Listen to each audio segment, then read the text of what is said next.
Pacto con la bruja. Es curioso cómo va cambiando la vida, un día lo tienes todo y al otro solo el recuerdo de lo que fuiste. Cuento mi historia porque ya no tengo nada que perder.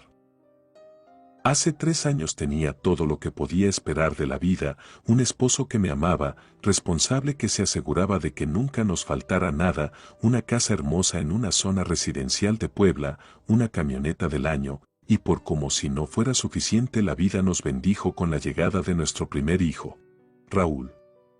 Fue así por algunos años, hasta que la empresa de mi esposo fue denunciada por fraude. Trabajaba en una constructora que hacía obras para el gobierno. Después de años creyendo que era un negocio honesto, descubrieron que los materiales que se usaban eran de muy baja calidad. El gobierno demandó y cerraron la constructora, dejando a miles de personas sin trabajo. Mi esposo estuvo buscando trabajo por meses, pero nunca pudo encontrar algo que se pareciera al que tenía. Terminó dando clases en algunas universidades de Puebla, nuestra calidad de vida comenzó a decaer, vendimos la casa y compramos un departamento pequeño en una zona común.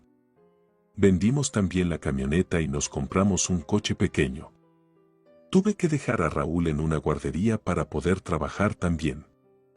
Encontré un trabajo de medio tiempo como recepcionista en un consultorio dental, y con eso lográbamos cubrir algunos gastos básicos.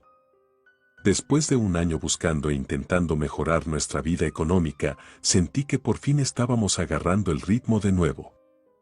Fue entonces cuando mi esposo enfermó, una enfermedad extraña que los doctores no sabían predecir. Fuimos de un hospital a otro, mi esposo cada vez estaba más débil y cansado, nadie podía decirnos lo que tenía. Tenía un dolor recurrente en la cabeza, a veces en todo el cuerpo, solo los parches de morfina aliviaban su dolor. No era cáncer, no era una bacteria, no era nada.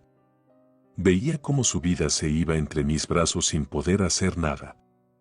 Después de meses de estudios, cansado de tanto, mi esposo me dijo que prefería descansar en casa, que ya no quería seguir viendo a doctores, solo quería estar con nosotros e irse en paz y eso era lo que Dios quería. Y así lo hicimos. Su partida me dejó devastada, estuvimos juntos casi 15 años y ahora tenía que continuar mi vida sin él. Yo apenas tenía 30 años, que se supone que haría los 50 a 60 años que me quedaban. Tenía a Raúl, pero la relación con los hijos es diferente, mi otra mitad se había ido, estaba incompleta ahora, y lo estaría hasta mi muerte. Había pedido muchos préstamos para pagar los doctores y los medicamentos que aliviaban el dolor de mi esposo, y sin su ingreso ahora estaba más endeudada que nunca. Pensé en vender el departamento, pero entonces, ¿en dónde viviríamos? Vendí el coche y empecé a moverme en transporte público, aún así, no pude reducir mis deudas ni a la mitad, estaba desesperada. Fue entonces cuando, como por arte de magia, me llamó un número desconocido. Para ese entonces no contestaba llamadas de extraños porque generalmente era el banco cobrándome, pero ese día decidí que era la hora de dar la cara, tal vez podría llegar a un acuerdo, dar pagos más pequeños, así que contesté. Cuando la voz al otro lado dijo que era abogado, se me hizo un hoyo en el estómago, pensé que alguno de los prestamistas me había demandado por falta de pago, que me iban a embargar o algo así, pero después dijo algo de herencia, entonces puse más atención. Resulta que una tía tatarabuela de parte de mi mamá había muerto, al no tener hijos yo era su pariente más cercano y me había dejado todo a mí. Vivía en un pueblo a las afueras de la ciudad, yo jamás había escuchado de ella, pero mis datos y los de mi mamá coincidían. No estaban muy claros los términos, pero al parecer esta sería mi salvación. Podía liquidar mis deudas y volver a vivir, tal vez no como antes, pero tener un poco de paz. Me reuní con el abogado, y efectivamente era una herencia grande, una casa en un pueblo llamado Santa Isabel Tlanepantla y una suma de dinero que alcanzaba para cubrir mis deudas y mantenernos un par de años sin tener que trabajar. Solo había una condición, teníamos que vivir en el pueblo, al menos por 2 años. Acepté. Cuando llegamos no conocíamos a nadie, quería que Raúl tuviera amigos, que no sintiera tanto el cambio de la ciudad al pueblo. Entonces empezamos a reunirnos con algunos vecinos que tenían hijos de la misma edad. Platicaba con ellos mientras los niños jugaban. Raúl se veía feliz, a veces me preguntaba cuándo volveríamos a la ciudad y yo me limitaba a cambiar el tema. Con el tiempo lo fue olvidando. Los vecinos me contaban historias y leyendas del pueblo, algunas de ellas daban escalofríos, me parecían relatos interesantes y entretenidos, cuentos para asustar a los niños nada más. Jamás imaginé lo que me tocaría vivir.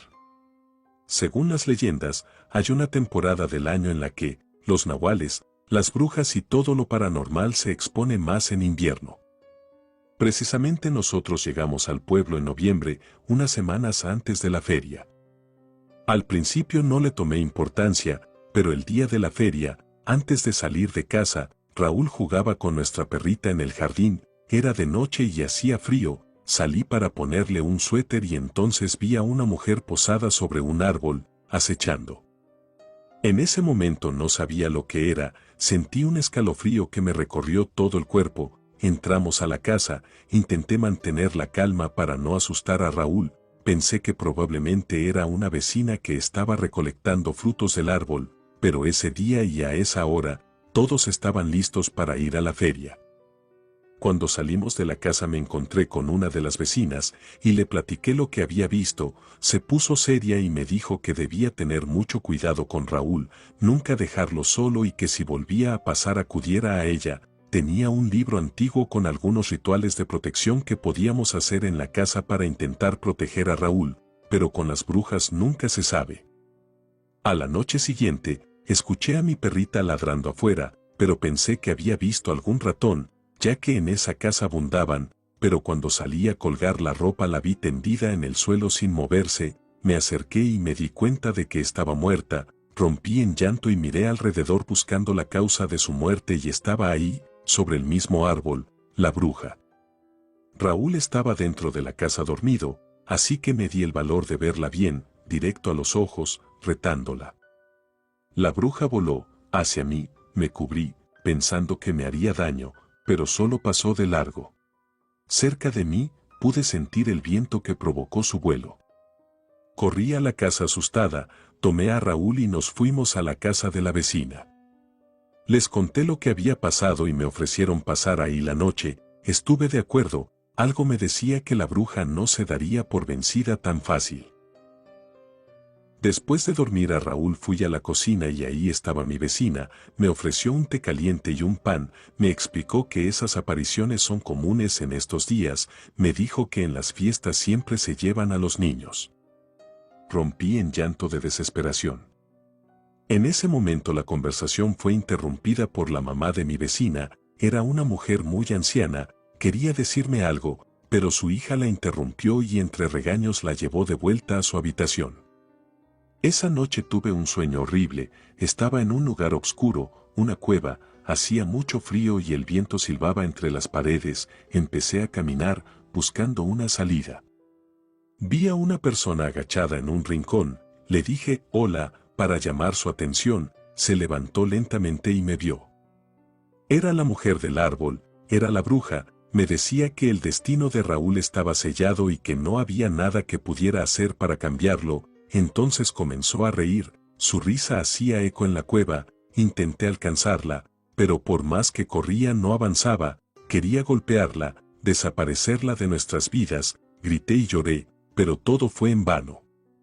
Desperté acelerada, Raúl estaba junto a mí en el sillón, me tranquilizó saber que solo había sido un sueño, pero la idea de que la bruja tuviera razón no me dejó dormir.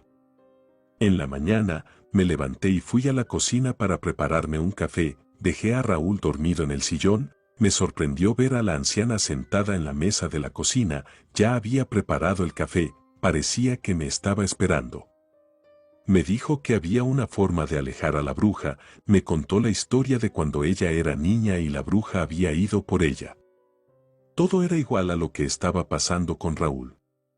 Me contó que su mamá había hecho un pacto con la bruja, que tenía que ir al atardecer a la cueva del tercer cerro y hacer un sacrificio para la bruja, un sacrificio de acuerdo con la edad del niño, y regresar cada año. nadie debía saberlo o el pacto se rompería. Entonces me entregó un papel con un ritual escrito en otra lengua y me dijo que antes del sacrificio debía leerlo.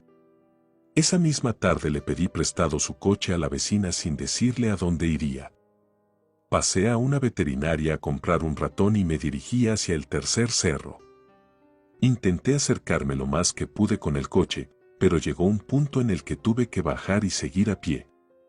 No sé cuánto tiempo caminé, el atardecer ya estaba cayendo, creí que sería fácil encontrar la cueva, pero ya llevaba mucho tiempo caminando sin verla. Entonces una lechuza se posó en un árbol y sentí que debía seguirla, tomó vuelo bajo e iba parando, posándose en los árboles, como si me estuviera esperando. La seguí unos minutos más y llegamos a la cueva. Entonces saqué el papel que me dio la anciana y leí el ritual, saqué al ratón de su caja y con una piedra que tomé de los alrededores, le estrellé la cabeza. Sentí como algo dentro de mí cambiaba, nunca había sido capaz de matar algo, pero en ese momento sentí que haría lo que fuera por Raúl.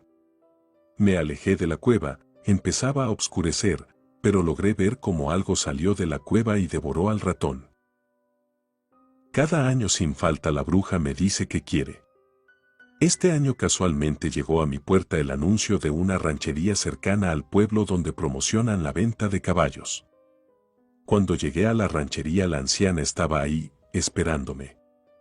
Me preguntó por Raúl y le dije que todo había funcionado como ella me había dicho. Entonces su cara se puso seria y me dijo, cuando mueras, tu hijo se hará cargo de los sacrificios y cuando sea anciano como yo, tendrá que señalar a un niño de 5 años para que la bruja vaya por él, de lo contrario tu familia cargará con la maldición por generaciones. Ahí fue cuando entendí que la anciana había señalado a Raúl, mucho antes de llegar al pueblo, toda mi desgracia, todo lo que perdí había sido por ella, para librarse de su maldición y ahora era nuestro turno condenar a otra familia. Relato escrito y adaptado por Mariana Peregrina.